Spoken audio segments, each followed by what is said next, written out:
Be wrong. Chris, what is it about the game that has brought out the best in you? I mean, it's a competitive game, one of the best rivalries in sports. So when you come to that game, all the preparation we have in the off season, winter, spring, summer, and even fall camp. I mean, it all comes to this week and putting everything on the line. So that's the competitive that comes out of me, and I feel like the rest of the team.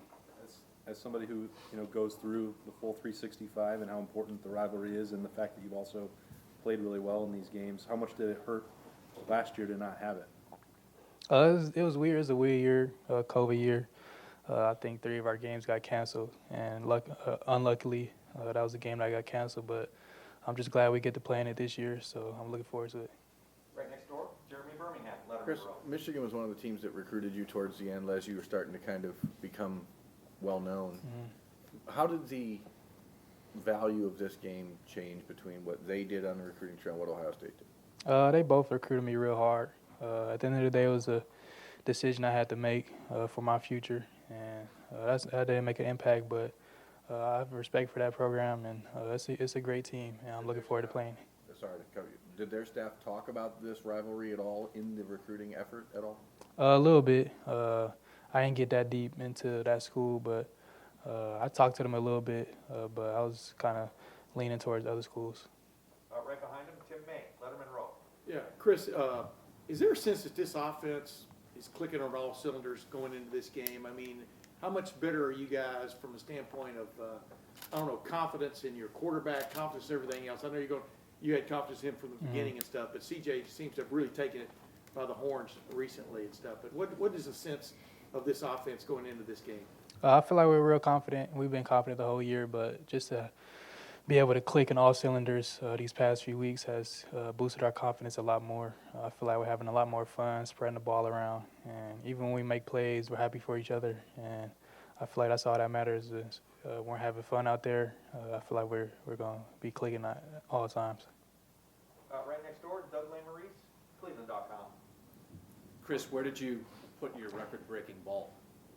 My dad wanted to take it home, but I just wanted to keep it at my house for a little bit, just to cherish it. And it's a huge blessing to be able to have that ball, and I got it at home right now. So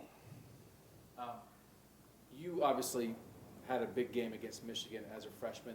There have been, I'm thinking about a guy like Donovan Edwards at Michigan who just had a big game for them last week. Mm-hmm. I'm just curious, what's it like as a freshman when you're a talented guy, but you're wondering if your role is going to grow, and you keep working in practice, and then here it is at the end of the year, and you actually have a huge contribution that you make at the end of the year. What was that like for you as a freshman? What is it like for any freshman in that situation? for me, it was kind of I just kept my head down, kept working. I knew an opportunity was going to come, and I wanted to jump on that. But it came in that game, and I jumped on that, and that's where the blessings came from. But as any freshman, I mean, you want to get on the field and make some plays for your team. And for me, it happened in that game, so that's what happened. Right in front of him, Bill Rabinowitz, Columbus Dispatch. Is the feeling on the offense that the only people who can stop you is you? Do you feel kind of unstoppable at this point, and what's that feeling like? I feel like that's how we felt the whole season. As our offense, we got so many weapons, so much talent around the field at every position. I feel like when we go into a game, the only person that can stop us is us. So as long as we're on schedule, stay on schedule, and keep spreading the ball around, I feel like that's what it is. And when somebody just says the name Michigan to you, what goes through your mind? I mean, it's our huge rival, probably the biggest rivalry in sports. So we definitely feel some type of way about them, but we definitely respect them at the end of the day. It's a great program, always top 10, always a good matchup for us, and always the last game of the year. So we respect them a lot and can't wait to go out there and play them. Front row left, Stephen Means, Cleveland.com. Chris, when an opposing defensive line knows, when you know they just have multiple dudes who can kind of speed up your quarterback's clock a little bit, does that have any level of impact on a receiver and when you guys are out running routes at all? Oh yeah, of course. I mean, as a receiver, you're not racing the DB. You gotta race the D line. So when the other team has great pass rushers like Team Up North does. We got to believe in our O-line and kind of speed things up and try to get some yards after the catch. But we believe in our O-line, and we'll compete on Saturday. You being the deep threat that you are, and how that's, you know, been up and down this year, kind of, you know, finding you out there, do you feel like you're most impacted by situations like that when you have a quarterback who might just need to get rid of the ball a little bit quicker, so it kind of impacts those long developing routes? Yeah, definitely it does. But like I said, we believe in our O-line. I believe in CJ and Coach Zay to make those play calls. So we'll see what happens at the end of the day. Right behind him, Dan Hope, 11 Warriors. Chris, Coach Day said earlier that this defense he thinks is the biggest challenge that you guys offense will face all year. What is it about it when you're watching the film that you see this defense is going to be a challenge for you guys? They're real good at every position. They got great front seven. Those pass rushers are real good, and they're solid in the back end too. So they got that safety. They got plenty of players around and a good scheme. So it's going to be a tough challenge for us. But we at the end of the day, we just got to compete and have fun and go out there and see what happens on Saturday. For you personally, when you made this decision to come back for this year, was this one of the games that you were thinking about at that time? Oh, yeah, definitely. I wanted to play in this game one more time. The atmosphere is crazy always when we play them.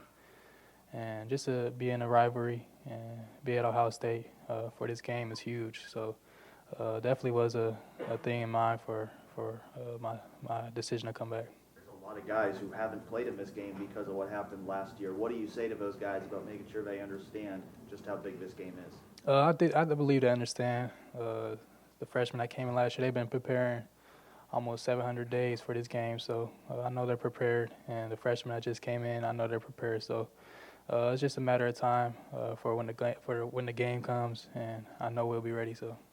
We have time for just a few more. We'll go to the far left, Jared Smalley, WCMH. Chris is building on Doug's question a minute ago about that game in your freshman year.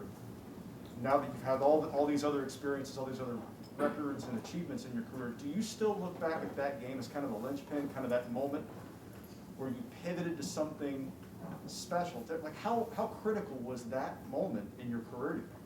It was huge. It definitely changed the way my career was going. And it kind of boosted my confidence a little bit. Having that game and that specific game was huge for me. And have everybody celebrate and get around me and tell me so many things after that game was huge. So it definitely boosted my confidence and changed my career. And we'll wrap things up. Front row, Joey Kaufman, Columbus Dispatch. Chris, you guys could end up with 3 receivers over 1,000 yards this year. You surprised you don't have a Blitnikoff finalist? Not at all. I mean,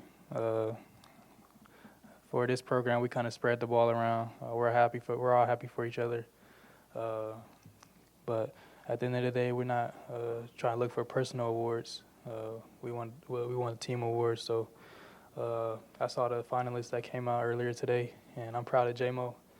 And I feel like he's been real good this year, and his stats say it the most. But I'm real proud of him and everything he's come from. So I can't do anything but root for him. Great. Chris, do you think it is harder for people to try to figure out how to vote for this stuff when there's 3 of you guys, though? Oh, yeah, definitely. I mean, I don't know who votes for it, but I know it was tough for them. I think you only could pick 1 receiver from each school. I don't know if that's true or not, but I feel all 3 of us should have been on there.